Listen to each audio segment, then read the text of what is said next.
Irish punk band, the Radiators from Space. And Steve really, when I was a young sort of 16, 17, had ideas to form the Virgin Prunes.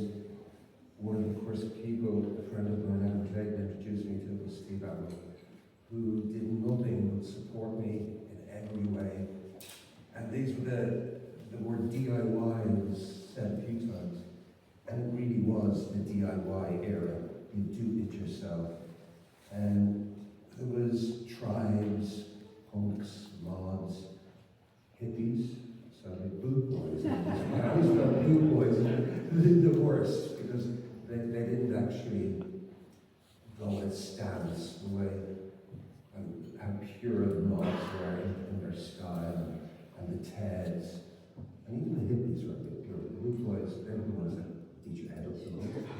Because there was a respect, believe it or not, between the punks and the skins and the mods. There was sort of a respect.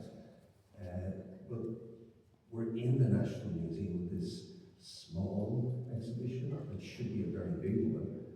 And this museum usually is the place that holds the revolutionaries, the 1916 rise in the Civil War.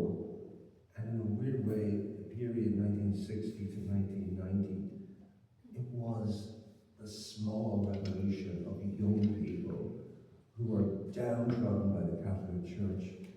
Like, unbelievable. You couldn't imagine it if you were under 30, what it was like to grow up in that era, and massive unemployment, and really no money, and no fucking housing. Really, it was bad. But these kids went out with this scream for identity. The glue was probably music, whether they be mods or punks or later on goths. And they went, I want to be me. I want to look like this. I relate to this. And they would do anything with no money, with second-hand shops, get their mother to make clothes, sail up, go to England, get a pair of Doc Martens, get a pair. You wouldn't even get Doc Martens in Dublin in 1977.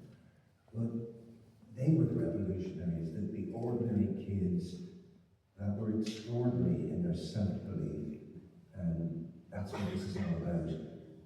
And if you look at the collection of photographs, there's one thing that's really prominent